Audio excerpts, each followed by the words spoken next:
What's going on in politics these days? I mean, now we hear things like immigrants eating pets, bringing bad genes, that they're criminals, and whatnot. Why does politics have to get this low? Have we run out of substance in the political discourse? Someone once said that when a nation is declining, its laws get crazy.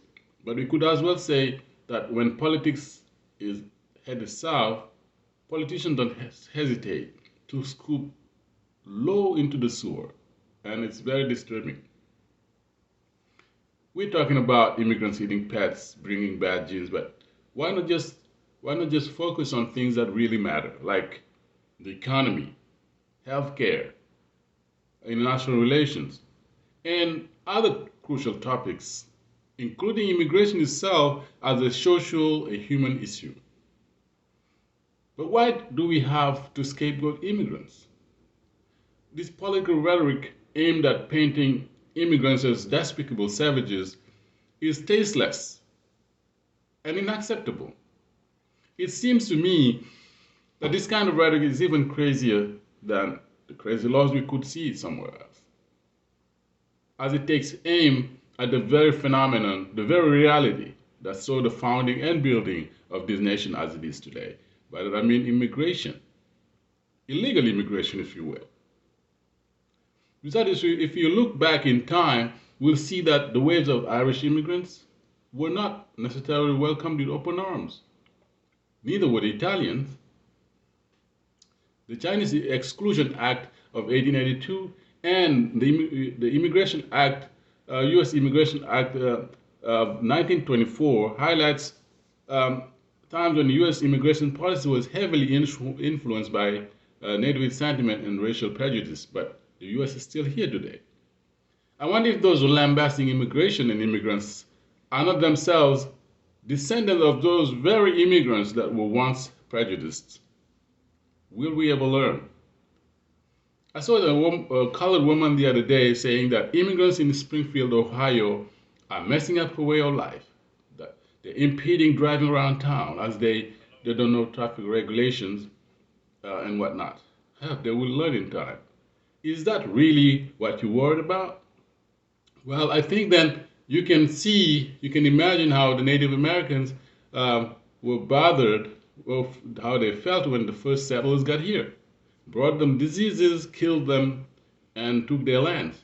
You can see how bothered they might feel even today. But life goes on. America moved on. Did the slaves feel comfortable in the plantations, toiling for white America through lynchings and hangings and even the segregation era and thereafter? How they were stripped, so to speak, of their dignity, deprived of their freedom. But now that the dust seems to have settled, we're forgetting all of that. We all know America's story and its many subplots. I just wonder if some are trying to discard the message carried by the Statue of Liberty, beckoning the poor and huddled masses to the land of the free. Are they attempting to coil America back on herself in a rather selfish and somewhat of a deadly retreat? The city on a hill should keep shining its lights, like a lighthouse illuminating the world, not dim them and kill hope in humanity. Why not act, how about we act like Jesus taught us? We shouldn't act like dogs barking at whoever would approach our bone and then turn around and pray to Jesus the next day. That's hypocritical.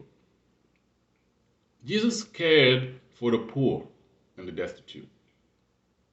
He fed the hungry, healed the sick, welcomed the stranger with open arms. Start making baby steps towards Jesus by allowing the wretched souls to have a taste of your freedom. That is humanity as Jesus taught us. You cannot love Jesus and hate your fellow human being. Most of these immigrants are escaping dire situation from their respective countries, a situation not much unlike that of the first immigrant to the New World. religious freedom, security. In some cases, developed nations are no strangers to the causes of the problem squeezing these immigrants out of their cozy homes.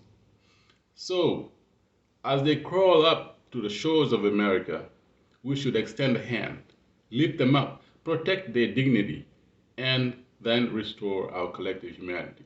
The America we know and love has been doing just that, and will keep doing that, I hope. So they have, for the most, suffered a thousand shades of hell to reach the promised land, and for some, their dreams might sadly still turn into a nightmare. We don't have the right to add salt and insult to their many wounds. That's insensitive. It's inhuman. What we need is to talk about improving the economy, improving the healthcare system, and international relations. We need to find intelligent, well thought out human solutions to immigration, which is a human crisis. That way, we make sure we live in a country with a sound economy and a peaceful world. Immigrants are an asset in achieving that, not a hindrance. But some rhetoric surrounding immigration is really concerning.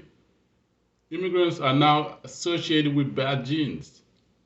But to me, bad genes are those attempting to assassinate presidential candidates. Those are bad genes to me. Bad genes are those slaughtering kids in their schools, not immigrants. Some bad genes even try to pull the plug of democracy and send us back into the dark ages of Nazism and apartheid. School shootings constitute a traumatizing reality before us.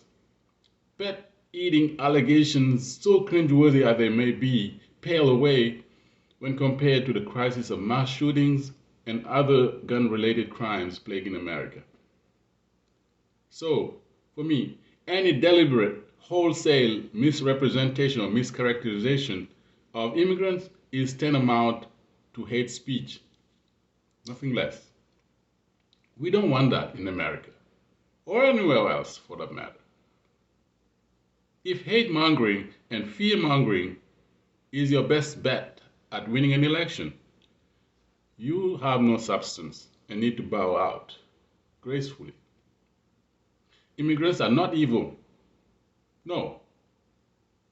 The magnitude of immigration in America and in Europe, I guess, is a reflection of our troubled times, and the root causes run deep. The approach to it should be human, compassionate, in the sense that we're all in this together. The anxieties and the struggles are shared. Immigrants are not mere takers. The idea that immigrants are here just for benefits is flat out wrong. Flat out wrong. They bring in hope. They bring in energy. They work hard and earn a living. They consume goods and services and contribute added value to the economy and the general culture. That is how it has always been, from the inception of America to this day. America is great. America is exceptional, and therefore no one should be allowed to veer her off her path. Part of America's exceptionalism is that she was cobbled, molded through waves of immigrants. Each wave of immigrants has contributed to piecing America together as we know her today. And those immigrants who came later are no less important than those who were here before them on the time continuum of America's history. From the Mayflower to this day and through slavery days. So let's not forget, let's not turn America into what she's not meant to be.